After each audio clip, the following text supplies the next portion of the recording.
And type yes in the chat if you guys can hear me loud and clear. All right, all right. So there you go. Thank you so much. Thank you so much, guys, for joining tonight. For some of you, maaaring na panood na yung recordings o yung replays. Hopefully na open niyo na yung inyong dashboard. No, nag-send kami ng email kagabi. So basically, I would assume most of you have been able to ng tawag dito, access your dashboard, no? Sino guys ang hindi pa nakaka-access ng dashboard? Let me know in the chat. No, nandoon yung recordings, no? Nandoon yung mga replays ng mga previous batches including this batch, no? So, sino pa dito ang hindi nakaka-access? Let me know. Okay, mukhang lahat naman ay na-access ng inyong dashboard. So, good evening, Ms. Ria. Good evening, Miss Kat, James, Bobby. Ayan, so, yan, Anyeho. Yeah, so let me just share my screen, and as promised, we're gonna talk about the Facebook auction. This is the second day ng training natin, and sabi ko sa inyo, pag-uusapan natin yung Facebook auction, how the Facebook auction works, and the different campaign objectives. No, so basically, let me know, guys, if you can see my screen. Type yes in the chat. Nakikita na ba before I proceed? Ayan, okay na siya. Jenny, Miss Christine, ayan, okay. Sige, let's start with our lesson. So, ano nga ba tong Facebook auction, no? One way or another, siguro nakita nyo na tong ad ko, lumabas sa inyo itong illustration na ito. No? Ano nga ba tong illustration na to? So basically, the Facebook auction, or in layman's term, it's bidding, no? The Facebook bidding. No, so binibid mo yung budget mo against your competitors, no? And inside the Facebook auction, there's different campaign objectives na pwede mong i-select or pwede mong piliin.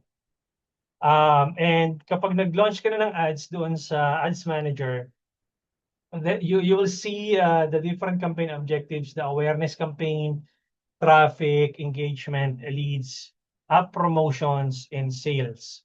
No, so isa-isahin natin itong mga to, no? Ano nga ba itong mga campaign objective po nito?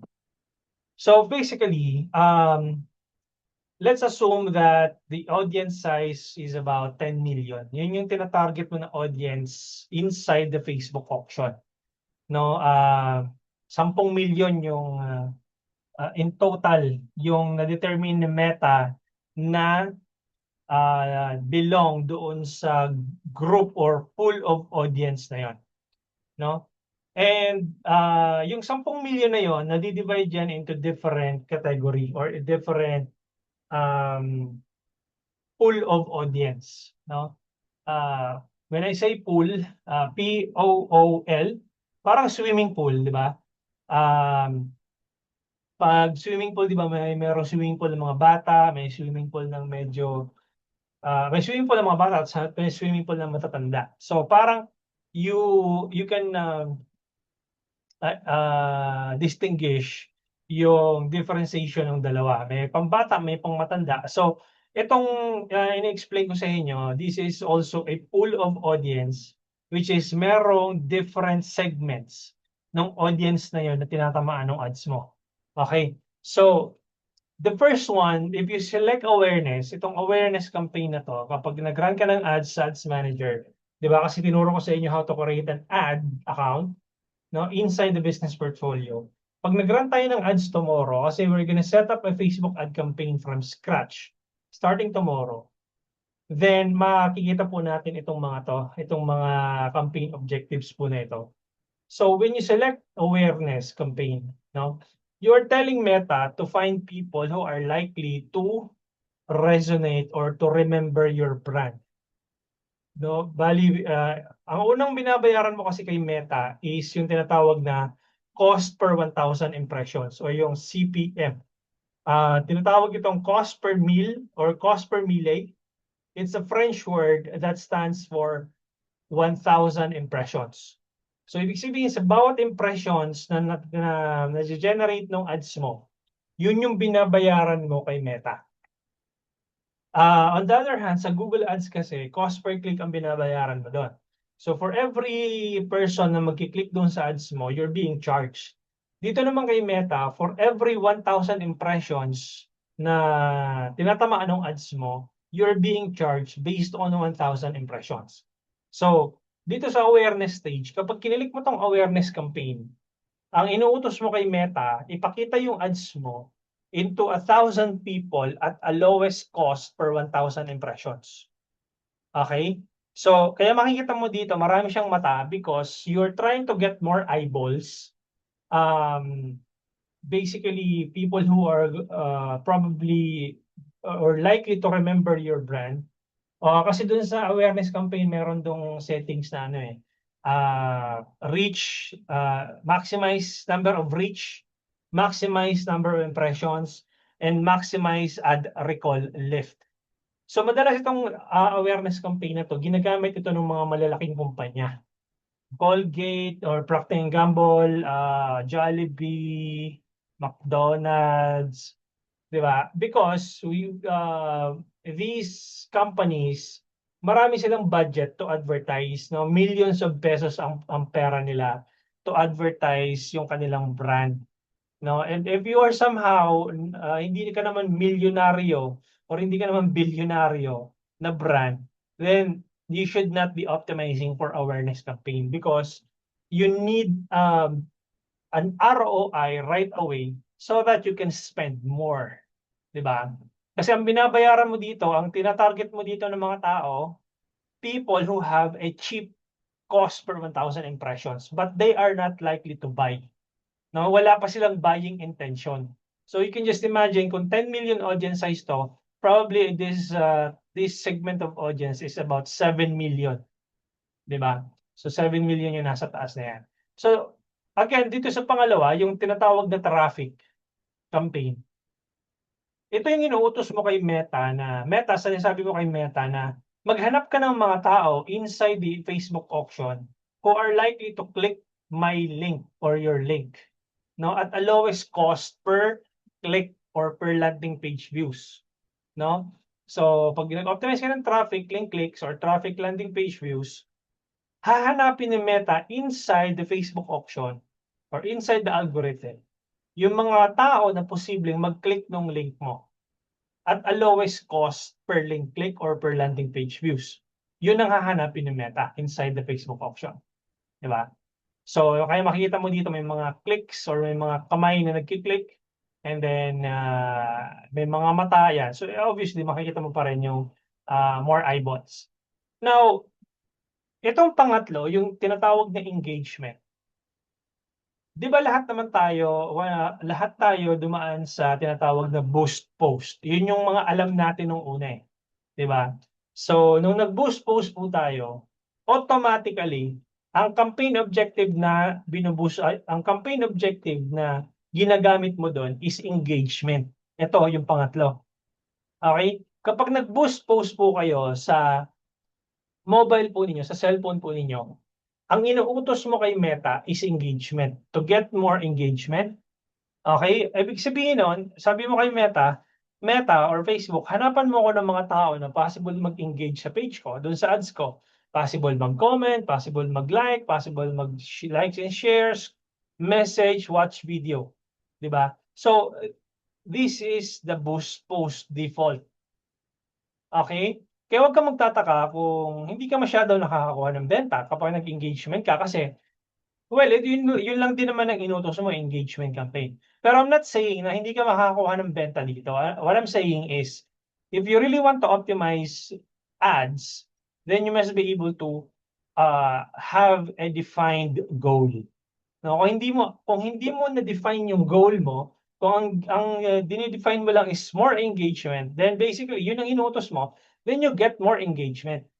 You get more likes, you get more comments, likes and shares, messages, and video views. Kasi yun yung inutos mo eh. 'Di ba? Susundin lang ni Meta kung ano yung inutos mo. 'Di ba? So, the fourth one would be leads, no? you're trying to optimize for tinatawag na optimized CPM, itong leads. Itong leads kasi tsaka yung sales, tinatawag tong optimized CPM. Bakit siya optimized CPM? Kasi nga, pinupuwersa mo yung algorithm ni Meta to find people who are likely to provide their information such as full name, email address, and mobile number, and etc. So kung address man or ano, pwede mo ma-collect kasi yung information na yun. This is the reason why you must have a defined goal. Kung leads pala ang habol mo, no, if you want people to opt in sa iyong campaigns to provide their information, then you must be able to optimize for leads. Saan ba ginagamit itong leads na to? Ginagamit itong leads na to, especially if you're selling something na mahal or high ticket product or high ticket program, high ticket services, you need to optimize for leads because you cannot expect people to buy from you from the get-go.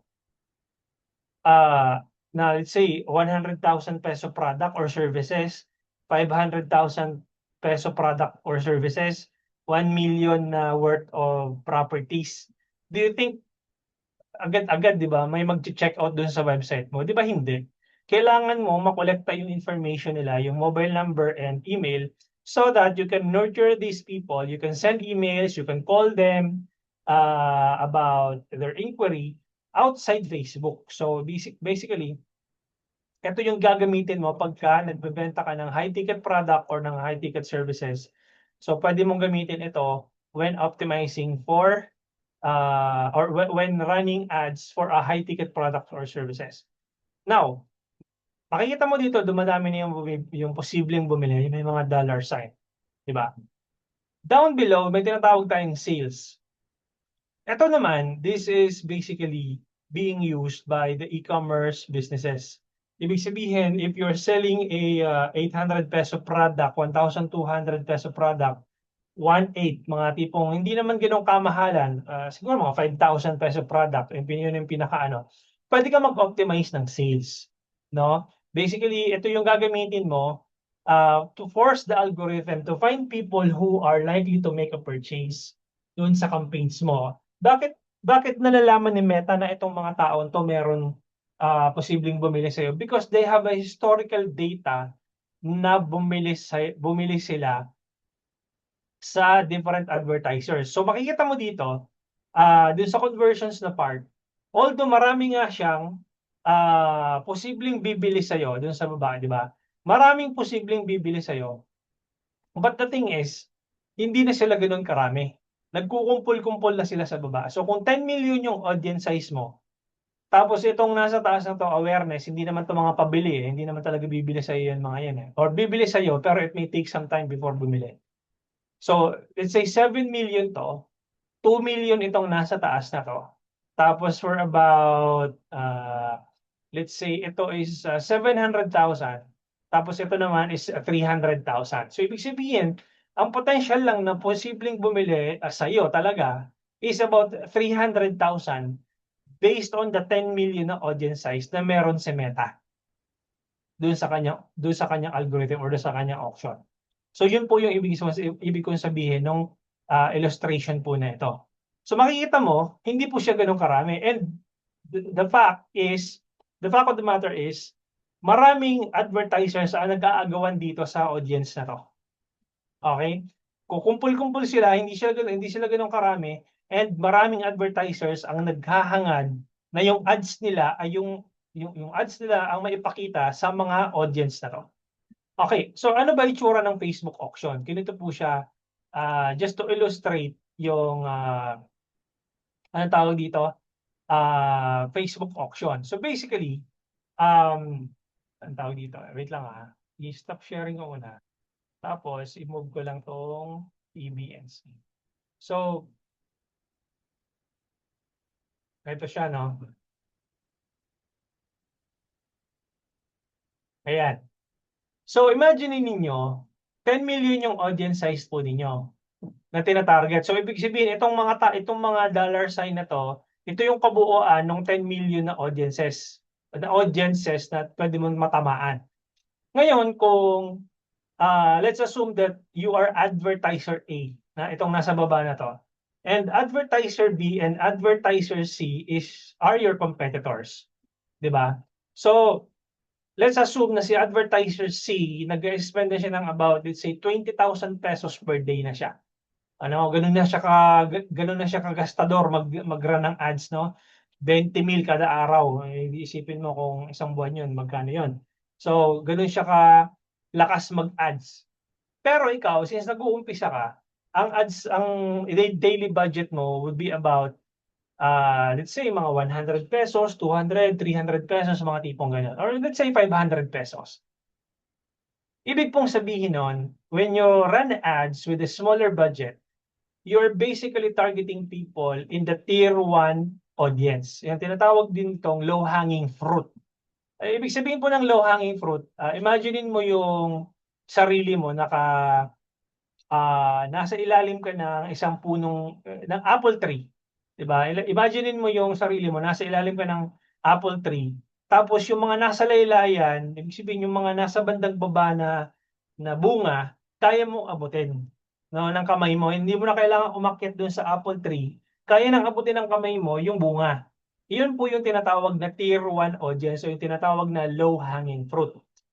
Ibig po sabihin, yung kaya ng budget mo na 200 pesos per day, yun po yung ibibigay sa iyo ni Meta na audiences. Bakit?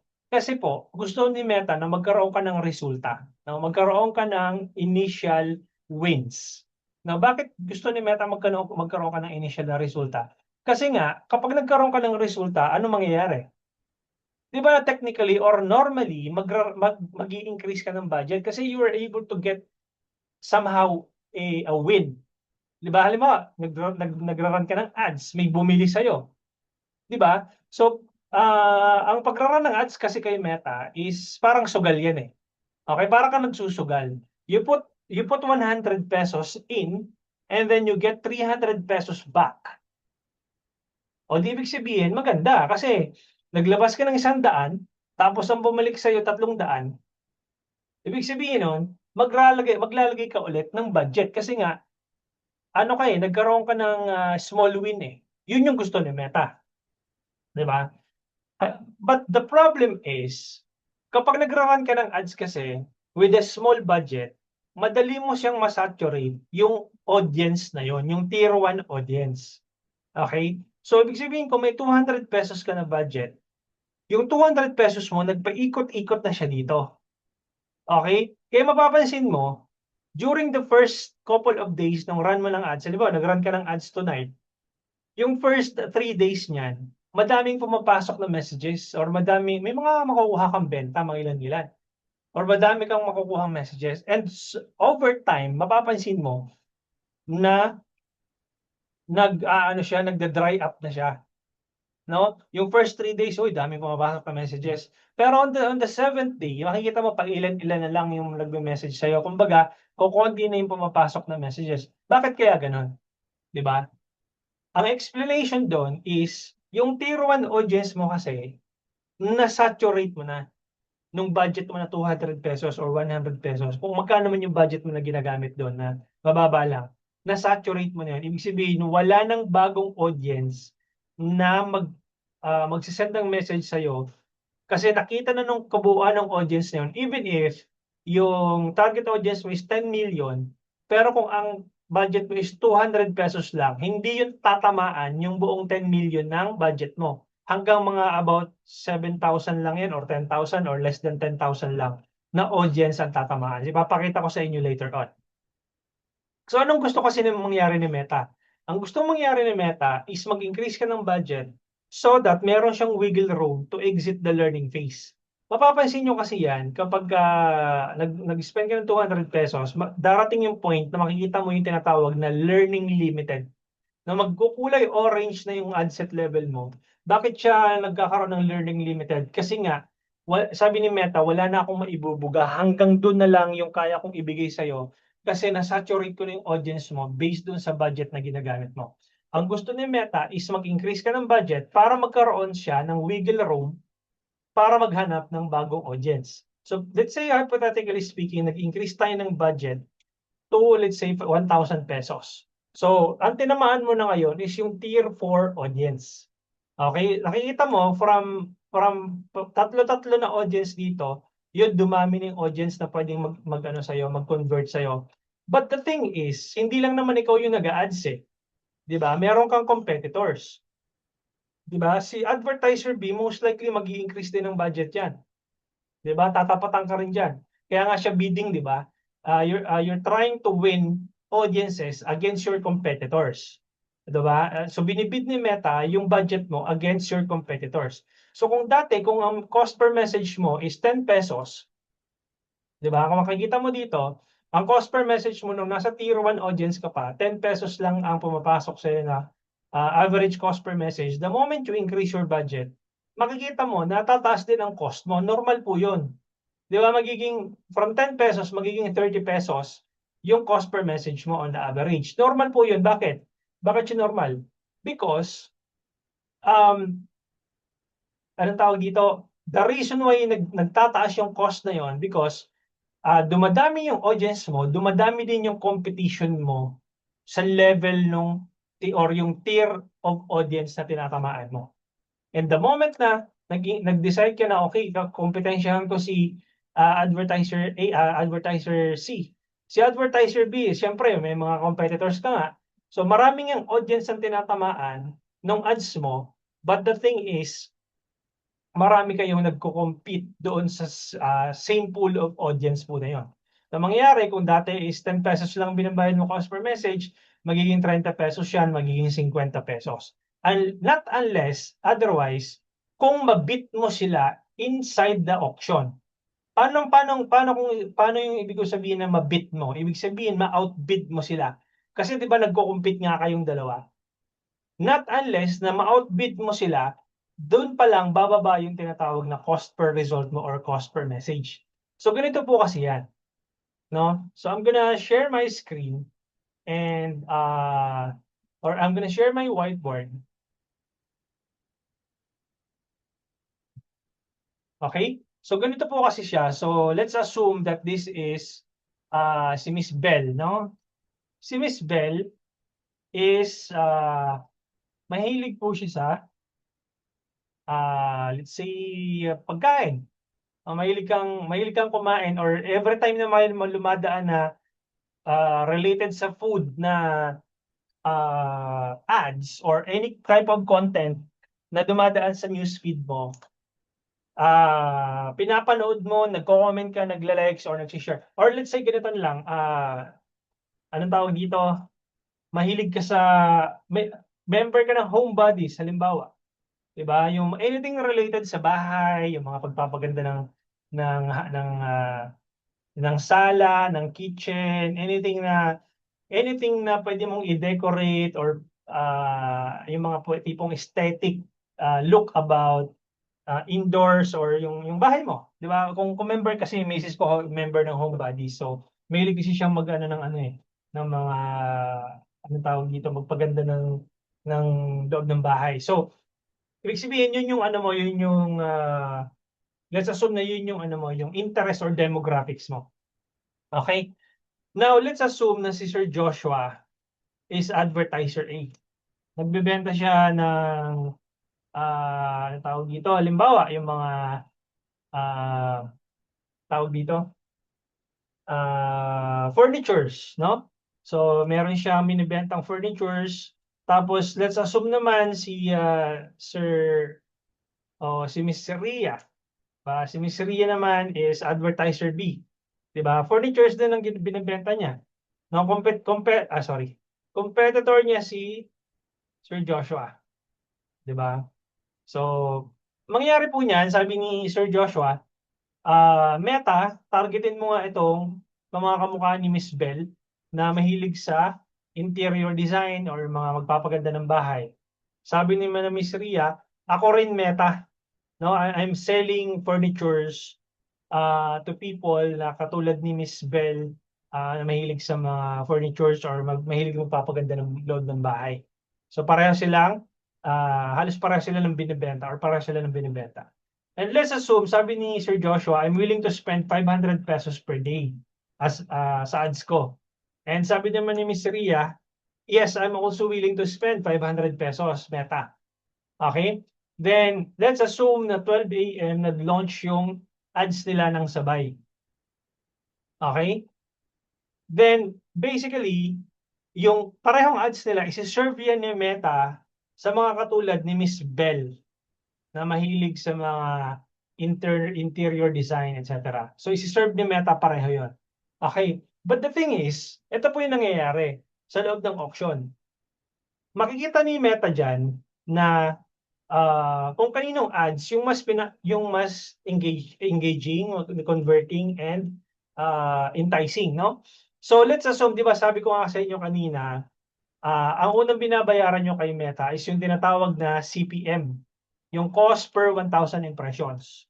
CPM, no? So let's assume na ang CPM ni Sir Joshua is around 250 pesos.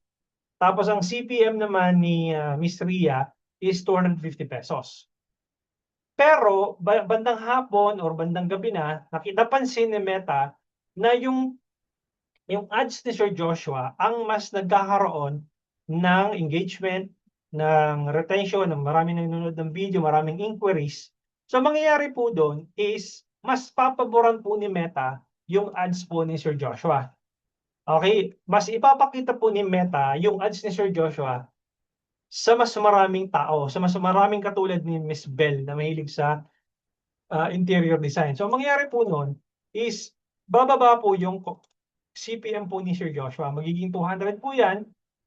Okay, magiging 150. Okay, magkakaroon siya ng mas mababang cost. Okay? So mangyayari po niyan is dadami po yung impressions, tataas yung number of impressions, and then bababa po yung cost per 1,000 impressions. Ano pong mangyayari doon sa ads ni Sir Joshua? Nare-reward po siya ni Meta. Okay, nare-reward po siya. And mas pinupush po ni Meta yung ads po ni Sir Joshua kasi nga po, engaging, converting, at mas maraming nag-i-inquire. So basically, ipupush siya ni Meta at a lowest cost per 1,000 impressions. So ano mangyayari pagka maraming nakakita ng ads? Mas maraming mag-i-inquire, mas maraming magko-comment, mas maraming magla-like, mag-share, and possible na mas marami kang magiging benta, Sir Joshua. Tama. Kasi mas marami nakakita ng ads mo eh. Di ba? Mas marami kang eyeballs na tinatawag. Ngayon, on the other hand, in reverse, kay Miss Ria po, is sabihin natin na hindi po kagandahan yung ads po niya. No, bababa po ang number of impressions po ni Miss Ria.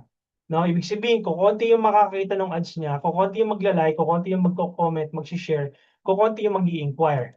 And ang mangyayari po nun, dahil konti yung magko-comment, mag-i-inquire, tataas po yung tinatawag na CPM. Okay, kung dati nagbabayad lang siya ng 250, magiging 300 po yan. Okay, magiging 350. Okay, and 400 and so on and so forth. So, ibig sabihin, mas magmamahal po yung CPM po ninyo. Okay, ibig sabihin, mas mataas yung binabayaran mo. Halimbawa, si Sir Joshua, ang cost per message niya lang, maabot ng 5 pesos per message, halimbawa lang.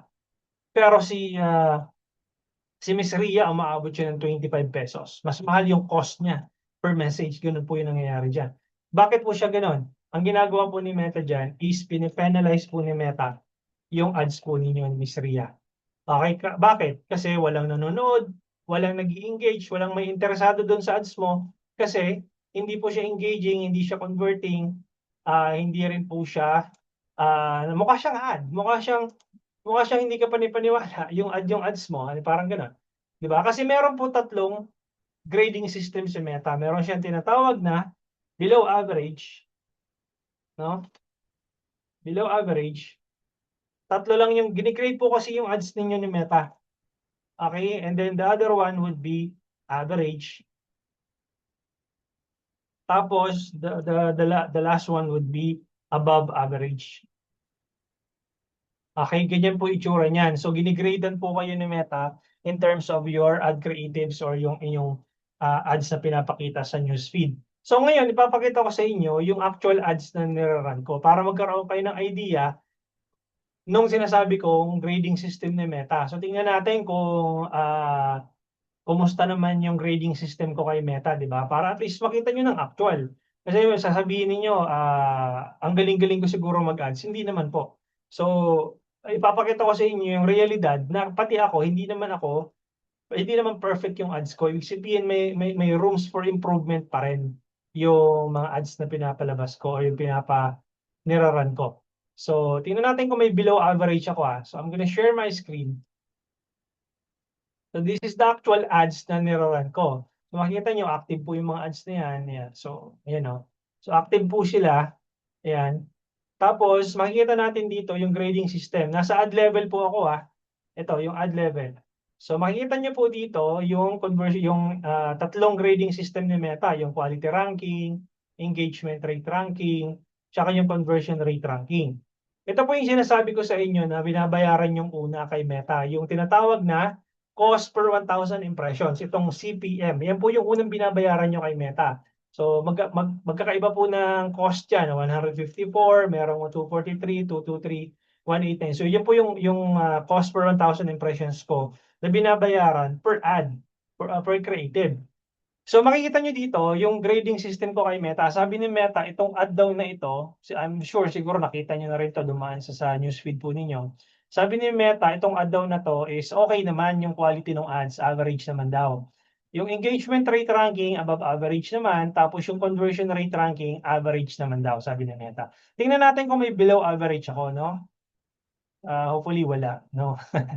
Ayun na, may below average ako, di ba? So, sabi ni Meta, itong ad daw na ito, itong ad daw na ito, alam mo, nakita nyo na to.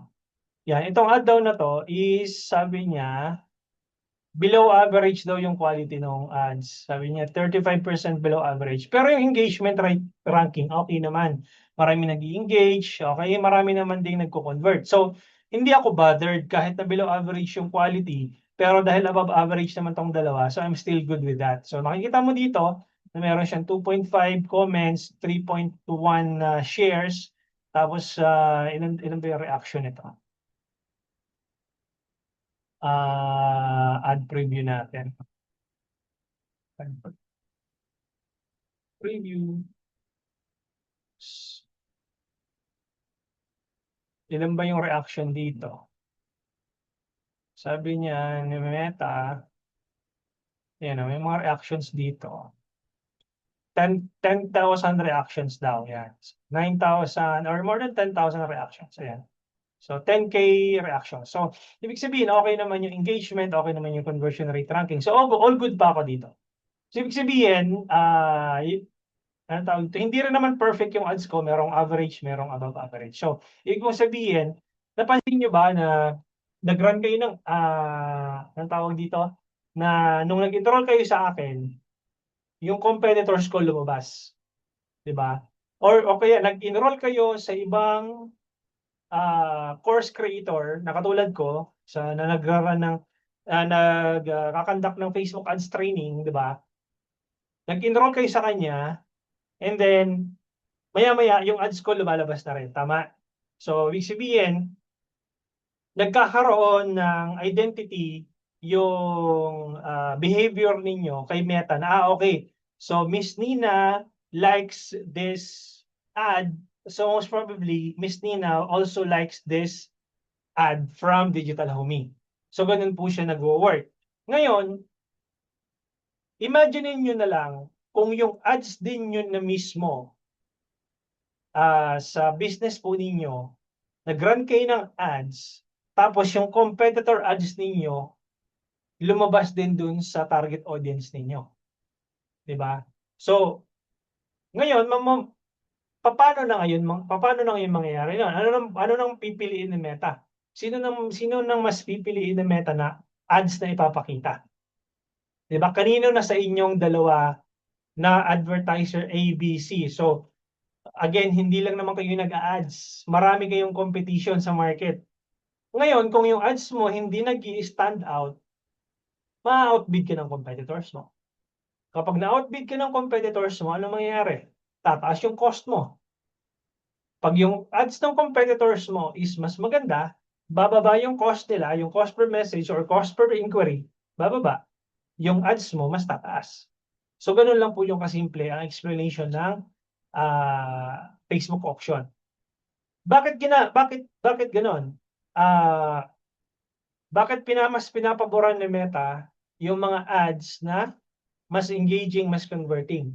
Kasi mas gusto ni Meta na mag-retain yung users sa platform. Ayaw ni Meta na umalis yung mga users sa platform kasi siyempre kanino pupunta yan kapag umalis sa Meta, pupunta ng TikTok yan or pupunta ng YouTube yan, 'di ba? So ayaw ni Meta ng gano'n. Mas gusto ni Meta na mag-retain yung audience sa Meta platform. Gano'n po ang explanation in terms of Facebook auction. Ngayon ipapakita ko naman sa inyo yung tinatawag ko na yung sinabi ko kanina na madali niyong ma-saturate kapagka mababa yung budget ninyo. Ganito po kasi yan. So let's assume na nag-run kayo ng engagement campaign, halimbawa na lang, no? And continue natin 'to. Continue. Then let's say for example, punta ako dun sa ad set level, tapos 'di ba mag-aano tayo dito, halimbawa mag-i-interest targeting kayo dito, show more controls, 'di ba? Tapos eto suggest an audience, 'di ba? Tapos detailed targeting halimbawa lang, tapos halimbawa, mahilig sa homebodies ba halimbawa, tingnan natin kung merong homebodies, wala. So home improvement or yung home, meron bang ayun merong home improvement. Yan home and garden halimbawa, tingnan natin, ayan home and garden. Home improvement. So halimbawa, home improvement, ang estimated audience size nito is about 28 million to 33 million. Sabi ni Meta, estimated audience size would be 28 million to 33 million. Ngayon, kung may budget mo is, let's say, 200 pesos, daily budget mo, diba? Tingnan mo to, ang kaya lang naman i-reach ng 200 pesos mo is about between 4,600 katao hanggang 13,000 na katao. Ibig sabihin nun, paikot-ikot lang yun dito, yung budget mo, sa 4,000 to 13,000 na katao. Yung 200 pesos na budget mo. Even if meron kang 28 million to 38 million na estimated audience size.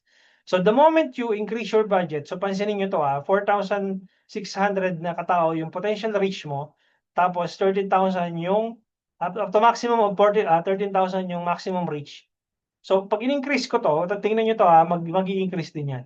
So in-increase ko to ng 1,000 pesos, ano mangyayari? So mag-i-increase po yan ng 23,000 to 67,000 na katao na mare-reach. So sabi ni Meta, magkakaroon ka ng average conversation na about 34 to 99 messages or conversation. 'Di ba? So yun po yung sinasabi ko kanina na magdedepende po yan sa budget po ninyo. Kapag yung budget niyo is mababa, then definitely natatamaan lang po nun is yung tinatawag po na low hanging fruit or yung nasa tier 1 audience, which is about yan, mga 4,000 to 13,000 lang po siya. Even if 28 million to 38 million yung estimated audience size. Nagigets na po ba? Okay, may questions ba? Si Engineer Rio may question. May question ako, anong tawag dito? Engineer, punta ka dun sa ano mo, sa, anong tawag dito? Ah,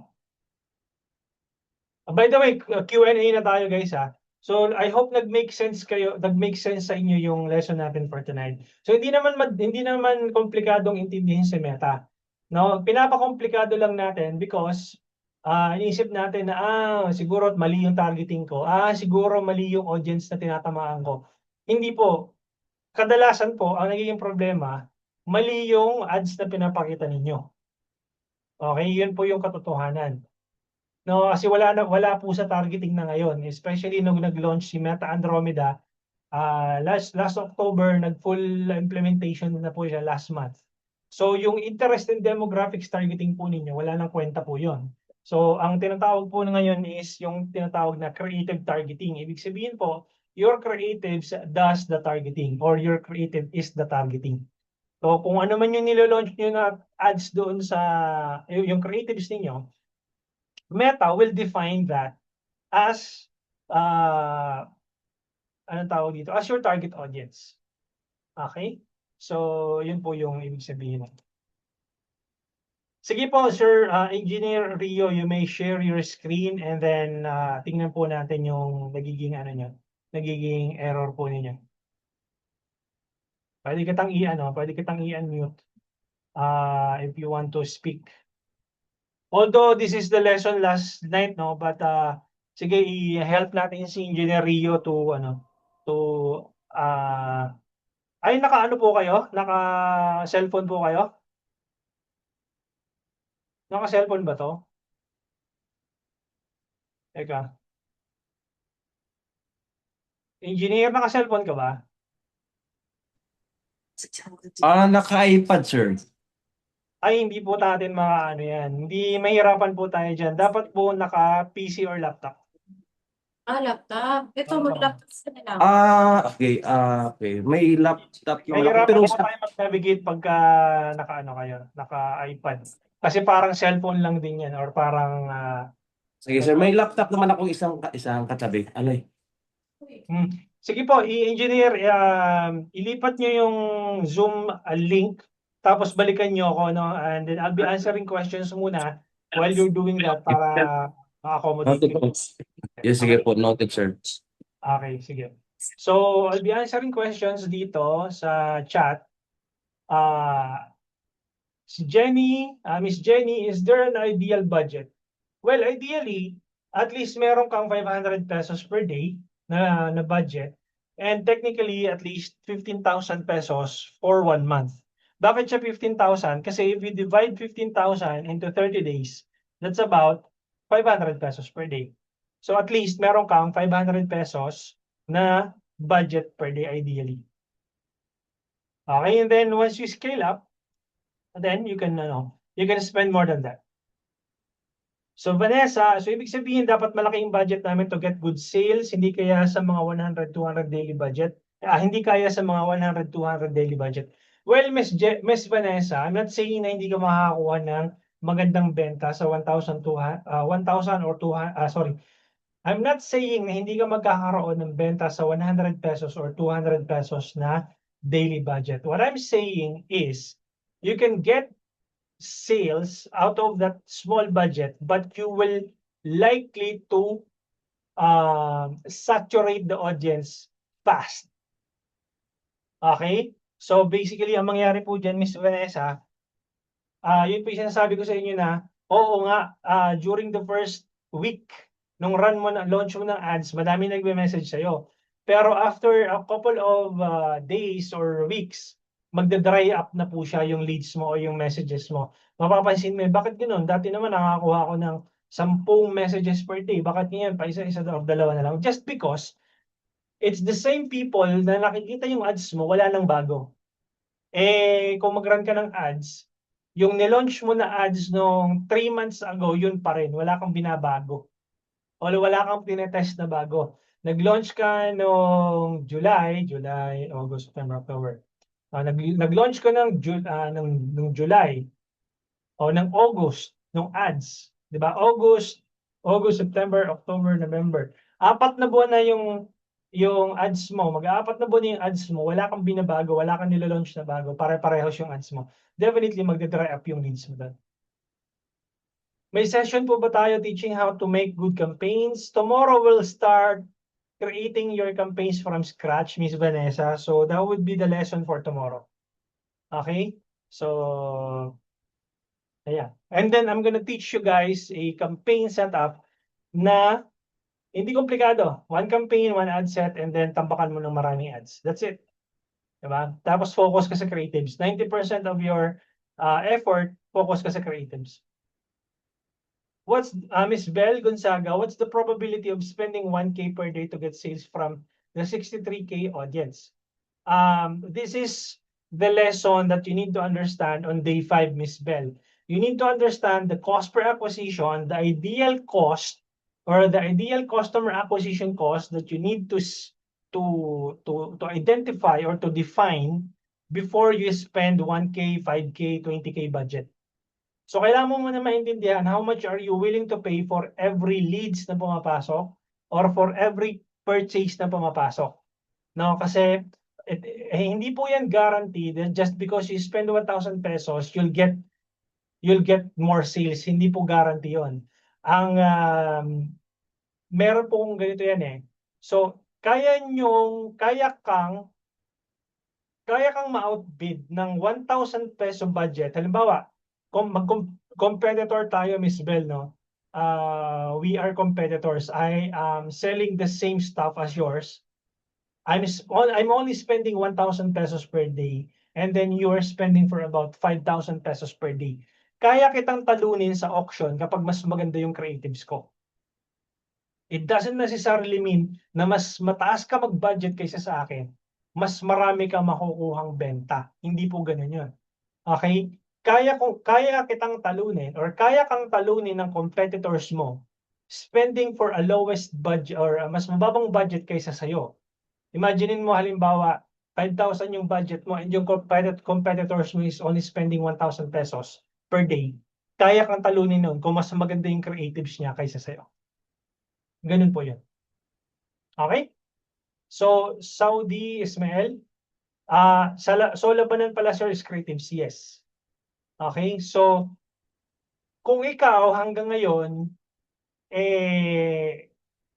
hinihimay mo pa rin kung ano yung tamang targeting kay Meta, nagsasayang ka lang ng oras.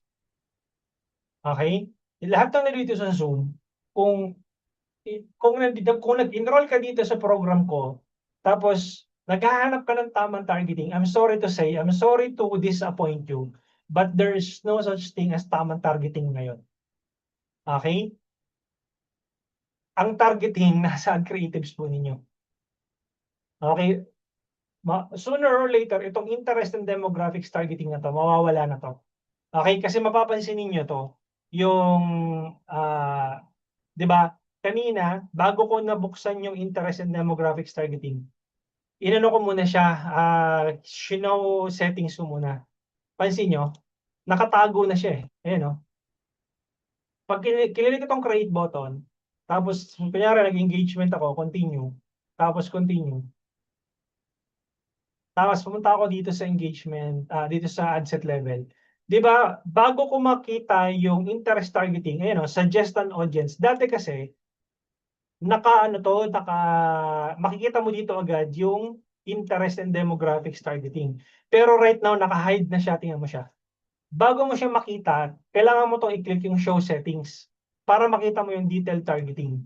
Ayan o. Di ba dito tayo ng home improvement? Di ba? Bago mo siya makita, kailangan mo siyang i-show. Ito, naka-hide na siya. Sooner or later, itong part na to, itong settings na to, mawawala na to. So kung ikaw, ginugugol mo pa rin yung oras mo, kakahanap dito ng tamang targeting, ng tamang demographics, ng tamang edad, nagsasayang ka lang ng oras. Di ba? So ganun po yun. Miss Ria, sir, nag-boost po ako ng post ko sa IGN and iba po ba yun sa ads right? No, it's the same as an ad. It's an ad, but it was boosted for a campaign objective, which is a default of engagement. Miss Ria, when you boost a post, ang default nun, engagement. It's still an ad. Diba? Ads pa rin naman siya. However, yung campaign objective mo is engagement. That's the default. So it's still called an ad. Okay? Ano pong magandang campaign for running ads para sa Shopee product? If you have a Shopee seller center, meron kasing dalawang campaign dyan na pwede mong gamitin. Yung tinatawag na CPAS, medyo technical lang, konti lang yon. Or yung tinatawag na traffic campaign. Ito yung link clicks. Si Jeremy. So ito siya. Kung mag-Shopee ads ka, pwede mong gamitin itong traffic. Ito, so create, tapos select mo tong traffic, tapos yung link i-direct mo dun sa Shopee mo, sa Shopee and Lazada link mo. Meron din naman pangalawang campaign which is yung CPAS, kaya lang medyo mas technical yun, no? Nasa advanced, mas advanced pa yun. Okay? Ganun po siya. Mine, kahapon nalimutan ko itanong yung personal account ko before nilipat ko sa isa kong account, portfolio. Ano po insight doon? Nyo doon? Sorry. Nalimutan ko itanong yung personal. Mine, I can unmute you, no? Wait lang. Saan ba yun? Share unmute. Ito. Sige, Miss Mine, you can speak. I'm gonna unmute you. Hello Go po. ahead. Yes, go ahead. Yung ano ko po, yung personal account ko po yung sinabi niyo po sa yung nag-aano ng fund yung una kong nung pinanggamit ko sa pang-boost. Okay, is this Inilipat the ko siya personal, sorry. Is this the personal Facebook profile or personal ad account? personal ad account para siya. Okay. Nailipat ko siya dun sa isa kong portfolio. Nailipat mo? Oo, nailipat ko. Tapos gumawa ako ng bago under my name. You may share your screen, Miss Mine. Naka-laptop ka ba ngayon or PC? Yes po. Sige, you may share your screen.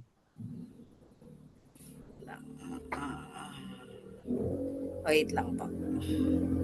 James, Nakikita niyo po ba? Wait lang.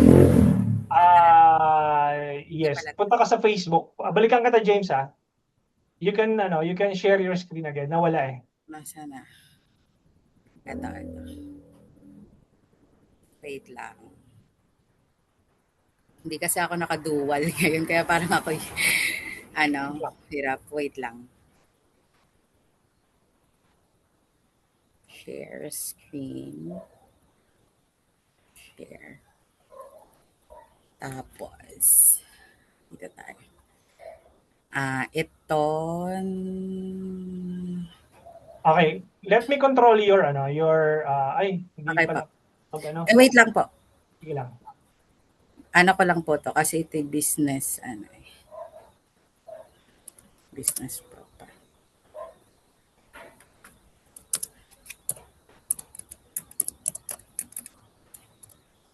Ayaw lumabas.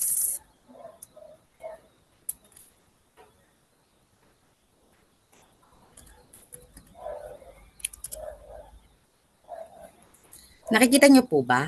Yes. Ito po kasi yung dati kong profile.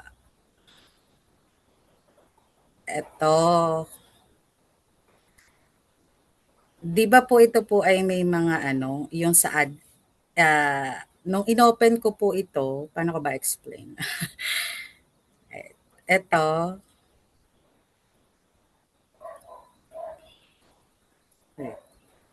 Hindi. Balik kayo dyan. Balik kayo dun sa ano na yan. Ayan. Okay, huwag mo muna gagalawin. Diyan muna kayo. Huwag kayo Sige. muna gagalawin. Anong tanong po niyo dyan? Kinuha ko po dito, di ba po sabi niyo kahapon, yung your account dito sa ads account, inilipat ko para siya dito. Nalimutan kong itanong sa inyo kahapon. Yung ad account mo na yan, hindi mo yun malilipat. It stays there. Baka you mean is nilipat mo yung page doon sa PinFix Credit Assistant. Hindi parang ads po yun eh. Sige po, ito po kasi, di ba yan? Click mo yung business settings, yan. Click mo yung business settings. Okay. Punta ka sa ad accounts. Punta ka sa ad accounts. Itong ad account. No. Diyan, sa gilid sa baba ng page. Hindi ko kasi makontrol yung wala ditong option to control your screen eh. Wala po. Dito sa akin, sa part ko. So, balik ka doon sa... Ito po yung dati kong ginagawa noon, nung pang-practice ko lang po naman before. Yan po yung pinambubus ko dati. Dati po siya, nandito siya sa aking personal. Inilipat ko siya dito. Sa Hindi po. Hindi po siya nilipat. Nagkaroon ka ng bagong ad account tingnan mo tong ad account ID na yan, 09074, tingnan mo, magkaiba yan. Ayan o. Opo. Pero ibig sabihin ko po, 'di ba pagkalipat ko po dito sa FinFix, Okay. dito po siya nagkaroon na po ng panibago dito. Panibagong page o ad account. Panibagong ad account.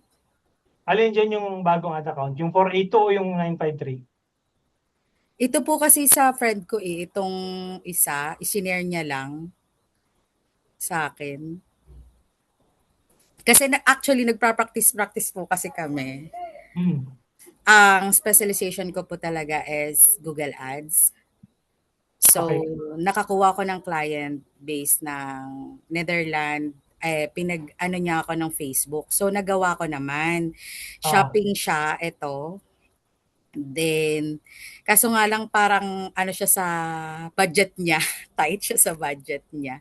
So, kaya yan lang yung nagawa ko. Ito lang. Wala pa siyang retargeting or something. Teka, itong ad account ba na to is ginawa mo sa sarili mong business portfolio or kay client yan? Kay client po yan naka-shared. Ang ano ko po, ang tanong ko po kasi before, dati po, 'di ba po pag nagbo-boost tayo, napapapunta po yung boost natin is sa personal ad account natin. Yes, tama.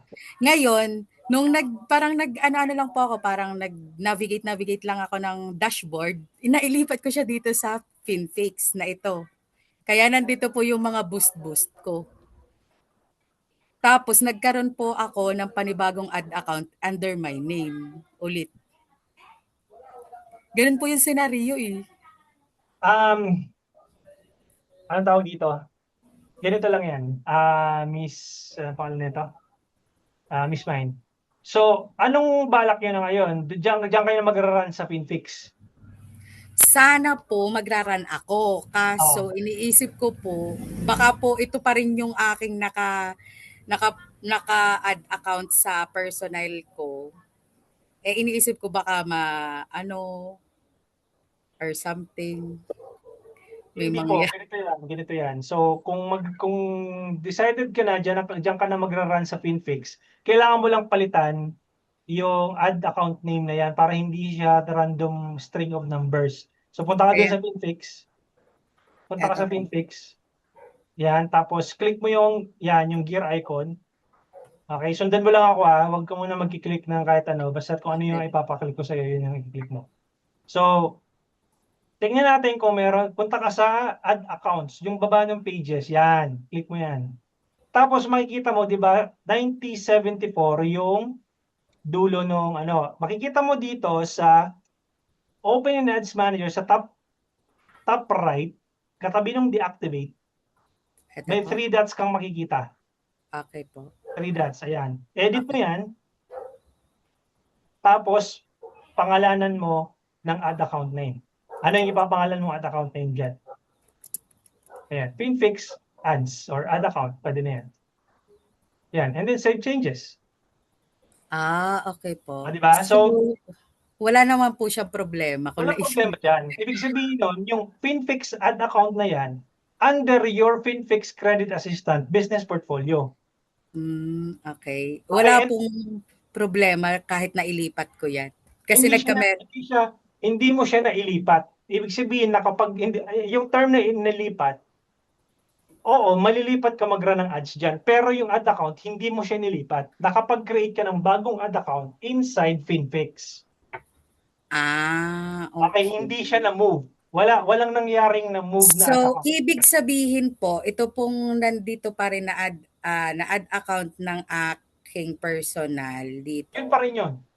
Yun pa rin po yun. Yun pa rin yun. Walang na-move ad account mo sa akin. Kaya lalagyan natin ng access. Okay, yeah. Sige po. Okay? Nagets ko na. Thank you so much. Okay. So, wala pong nangyaring na-move. Nakapag-create ka ng ad account under FinFix, separate yun from your personal na nasa baba. So, whenever you want to run ads, you can either choose the personal or the ad account under FinFix. So, I would suggest kung gusto mo ng gradual transition, mag-run ka pa rin ng ads mo dun sa personal ad account mo, and then gradually mag-run ka ng ads doon sa FinFix na ad account. So, ganun po siya. Okay po. Thank you so much po. Okay. James, what if 3 ads for 200 pesos each? James, ganito no. So, tomorrow we're gonna set up a campaign, one ad set, tapos tatambakan natin ng maraming ads. So, yung 200 pesos mo, you can put as much as 5 to 10 creatives, pwede na yon. Okay, yung 500 mo, 20, I mean, you can put literally as much as you want. Hindi na magrereklamo yun eh. Diba? Ituturo ko sa inyo tomorrow kung paano nyo isa-set up yung campaigns po ninyo. Okay, James? Gaano katagal ang learning phase ni Meta? Yi Sun Shin.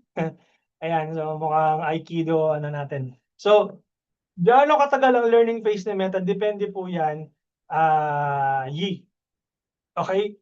Kapag may malaki kang budget na niran, mas mabilis. So technically, more or less, baka mga in a week or two, mag-exit na sa learning phase yun. Pero pagka meron ka maliit na budget, it would take as much as 1 month, 2 months. No, kung consistent ka lang na 200 pesos lang. Okay, or 100. So mabagal talaga 'yon. Depende 'yon, hindi walang specific na time frame. Pero normally kung malaki yung budget mo agad, no, which is I do not recommend na malaking pang budget, start small, start slow and start small. Okay? So walang specifics dito, Yi. Okay? So sometimes it take for about one week pag malaki yung budget. Pagka mas maliit, then about a month or 2 or 3, depende. Okay? I'm planning to take course po yung 10499. Is it okay ba for me? My goal naman po is tumaas yung sales, dumami yung customer, dumami yung inquiries. I'm a clinic owner, Miss Yancy. Ako din po nagrun ng ads. Ano po ba pinagkaiba ng course na yan dito sa 5-day challenge? Can you please elaborate po? Thank you so much po. Okay. Miss Yancy, ganito po kasi yan, yung pagkakaiba ng 5-day challenge, tsaka yung, anong tawag dito, yung digital scientist course. I think you're referring to this one, expert level digital scientist. Ito yung 10499. Dito kayo naka-enroll sa 499. So basically, ang pagkakaiba lang niya is itong digital scientist course po kasi is lifetime membership. Tapos meron tayong twice a month na live training sessions. Parang katulad nito. Or katulad nito mismo. Now you can ask questions live, plus you can have access to all my courses. Itong except dun sa face-to-face of course. Yan. So yun yung pagkakaiba. So parang guided lessons siya live twice a month. Plus you can get access to all of the recordings or the replays ng previous sessions or lessons. Yun po yung pagkakaiba. Miss Yancy. Okay. Anyeho, sure, ideal ba yung 500 kung ibang competitors is nasa Lazada and Shopee, then or ang head office ng product isang e-commerce? Anyeho, ganito lang kasi yun eh. Ganito lang naman yan. Regardless kung 500, 1,000, 5,000, 10,000, 10,000 pesos yung budget mo. Ang magmamatter kasi dyan is how much are you willing to pay for every conversions, for every leads na pumapasok, for every message na pumapasok. Pag na-identify mo yon, then meron kang ideal budget in mind. Okay? Yung 500 pesos, okay na yon. Pero yung sinasabi mo na competitors nasa Lazada and Shopee, it doesn't matter. Kung yung products nila, head office products is using e-commerce na din. It doesn't matter kung e-commerce man yan, kung clinic man yan, kung nagbebenta ka man ng yate, kung nagbebenta ka man ng real estate, ng life insurance, it doesn't matter. Kung ano man yung binibenta mo, kung e-com man yan, o nasa Lazada or nasa Shopee ka, it doesn't matter. What matters is how much are you willing to pay kay Meta to acquire a lead, to acquire a sale. Ibig sabihin, magkano yung willing kang itaya?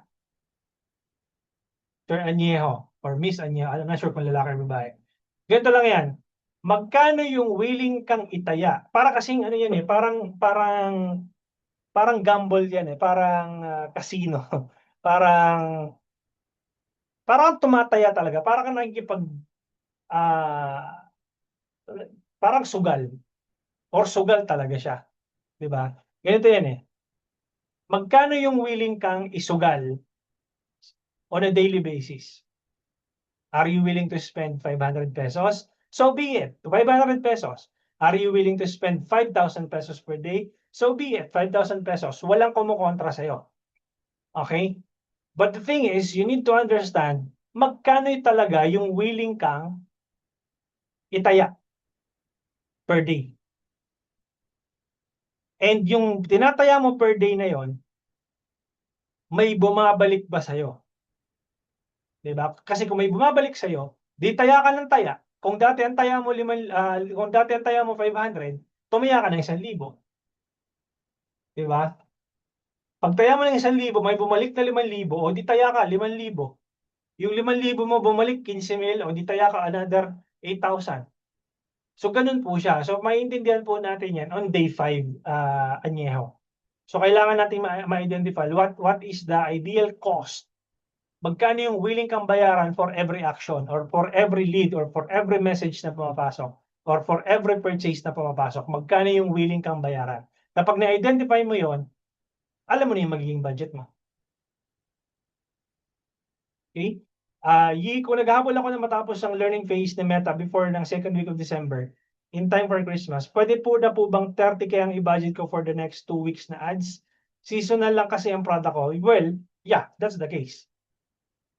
But here's the caveat, Yishun Shin. No? Here's the caveat. Ang mahal mag-ads pag fourth quarter. Mahal mag-ads.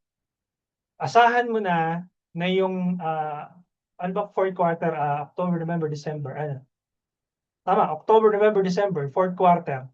Yung 3 buwan na yan, mahal talaga mag-ads diyan kasi unang-una, yung mga big corporations or big companies na merong budget or marketing for meta ads, binubuhos nila yan at the end of the fiscal year or at the end of the year. So binubuhos nila yung budget na yan. So ibig sabihin, maraming competition during the fourth quarter ng taon. So well, yung budget mo na 30,000, kung seasonal lang talaga yan, ibuhos mo na siya, but you need to understand anong tawag dito, your ideal customer acquisition cost or yung cost. Pero kung ako sa iyo, Yishun Sin, kung alam mo naman pala na seasonal yung anong tawag dito, yung products mo or yung services mo, dapat as early as October, nagra-run ka na ng ads para hindi ka nagbubuhos ng ads by the end of December. Kumbaga, naluluto mo na siya, na-introduce mo na yung products mo or services mo prior nung December. Kasi kung makikipag-compete ka ng December, ang dami mong competitors na nagra-run din ng ads at nagbubuhos din ng budget ng December. The only time na nag-stop ako ng ads is nung December last year, mga 3rd week or mga 2nd or hanggang 4th week of December. Bakit? Kasi ang gulo na eh. Ibig sabihin, marami ng distractions, wala na halos nag-i-enroll. So that's the reason why in-stop ko muna yung ads ko ng December. And then, nag-bounce back ako ng January. Kasi nga, syempre, bagong fresh ano na naman. Fresh, tawag dito, fresh na labanan na naman. Kasi pag December, syempre, hindi naman, kumbaga, marami ng distractions eh. So, that's the time na nag-pause talaga ako ng ads. Okay, but ideally, dapat yung ads mo continuously running 24/7, 7 days a week, 365. Okay? Ayan, si Engineer, sorry, nakalipat ka na pala. Sige, Engineer Rio, you can share your screen. Yan ko lang nabasa eh. Go ahead, you can share your screen. Yan ka pa ba? Dito pa ba siya? Oo, wala na. Nagtampo na yata. Yan pa ba, Engineer? Ngayon ko lang nabasa eh. Engineer Rio. Teka lang. Type ko lang kung nanindot pa siya. Rio. Sige po, engineer, you can unmute yourself.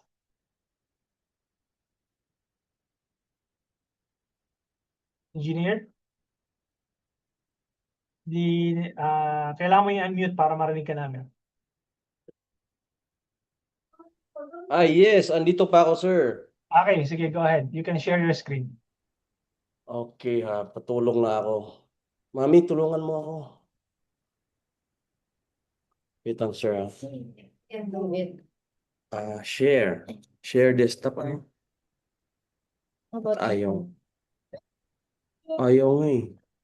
Naka-exclamation mark yung aking desktop, lahat ng ano. Ayaw mag-share. Ano kaya? Open system settings. You're using kasi ano ba to, MacBook, kaya siguro medyo Ay, pag restrict. Mac po kasi talagang maraming restrictions yan eh. Ayun lang. Pag Wala na hindi akong... ka, pag hindi ka techie, yung MacBook tsaka Apple, maraming ano yan. Ibig sabihin, kailangan mo munang enable. Hindi ko kasi makita yung sa POV mo, yung ano mo eh. Hindi mo Sa, pwede ma-remote, sir? hindi. Mare-remote lang kita pag na-share mo na yung screen mo. Ganon. Oo. Ayun lang. So, you're Ayun, on your own hindi ko muna. din, hindi rin ako tiki sa ano. So, kailangan ma-share mo muna yung screen mo pa bago kita ma-remote. Kasi right now, mahihirapan ako magbigay sa'yo ng instructions kasi hindi ko nakikita yung screen mo eh. Pero may screenshot ako, sir. Tignan niyo po yung aking screenshot sa message. Yun po kasi lumabas doon sa ano, yung business portfolio. Meron akong ano Payment doon. error po ba? Hindi naman, hindi Hindi, lang yung lumabas screenshot na yung nalagay business mo dito port. may payment error eh. May nakalagay error. Payment error. Ibig sabihin, meron kang balance kay Meta. Bayaran mo muna yung balance mo kay Meta.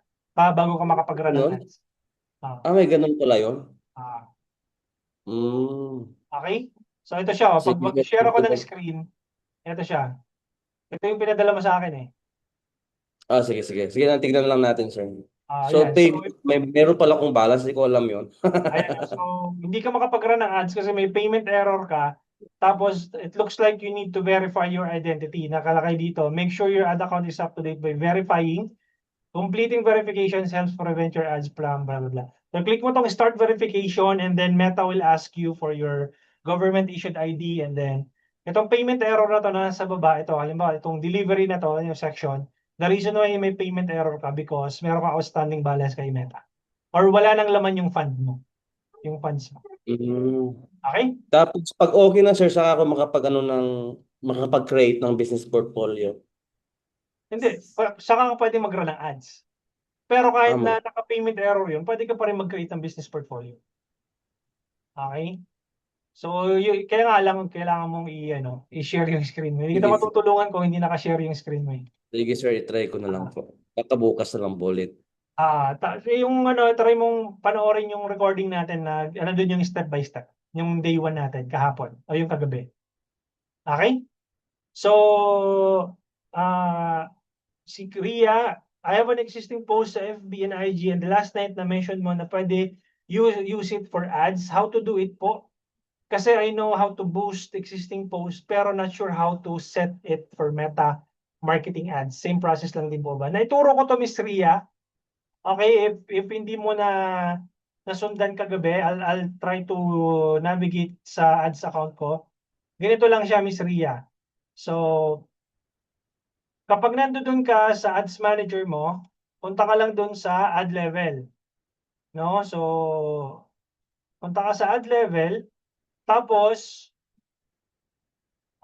it's either pwede ka mag-duplicate ng isang post dito or ng ads o kaya gawa ka ng bago. So, create, tapos lagyan ko muna ng XXX, ayan, ganyan muna, tapos continue, para magamit mo yung existing post mo as an ad. So, pupunta ka lang dito sa ito, yung ad setup. Sorry, ad setup. Click mo tong create ad. Makikita mo tong boost post. Tapos, pupunta ka dito sa baba. Wait lang natin, medyo yan. Pupunta ka dito sa baba, hanapin mo tong select post. Tapos, hanapin mo kung nasaan yung post na yon. Halimbawa, Ito, sa akin, makikita mo ganito kasi. So, kunyari, may video ako, ayan, kamukha nito. Itong video na to, pwede ko itong gawing ad. So, click ko lang to and then continue.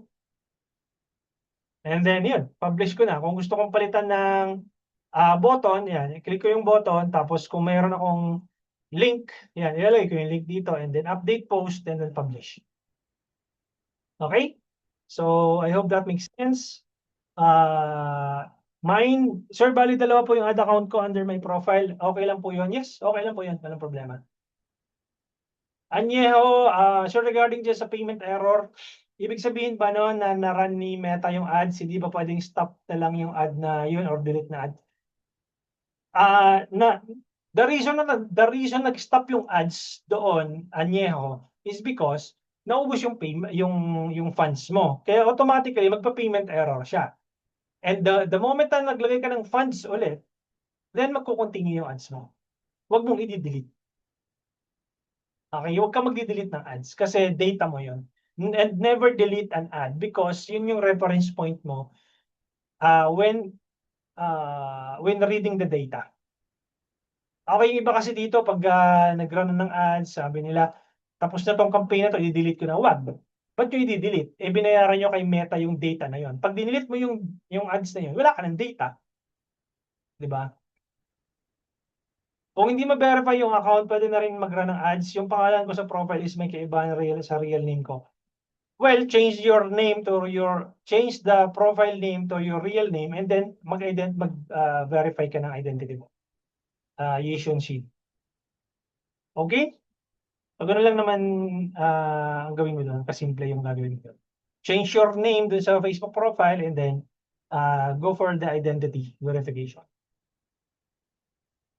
Okay, thank you so much guys for joining tonight. I hope meron na kayong clarity how you're being charged ni Meta. No? So at least naiintindihan niyo na meron kayong competitors sa auction. Yung sabihin, kung yung ads ninyo is walang nag-engage, wala rin kayong inquiry. Wala rin kayong inquiry, walang sales na makukuha because walang interesado dun sa ads niya. And tapos na yung era na hinahanap niyo yung tamang targeting. Wala pong ganun. Wala na pong ganun ngayon. Okay, yung tamang targeting, lipas na. Ngayon, kung nakafocus ka pa rin sa tamang targeting at hindi mo inaayos yung ads mo, yung creatives mo, mapag-iiwanan ka. Okay? So maraming salamat guys for joining tonight. I'll be seeing you tomorrow. We'll start creating your campaigns from scratch, no? And then yung structure kung paano, and then that's it. I'll be giving you guys the context or the lesson on how you can be able to set up your campaigns. And yeah, I'll be seeing you tomorrow 7:30 p.m. Stand by for my email for the recording tonight. Thank you so much and have a good night. Bye-bye.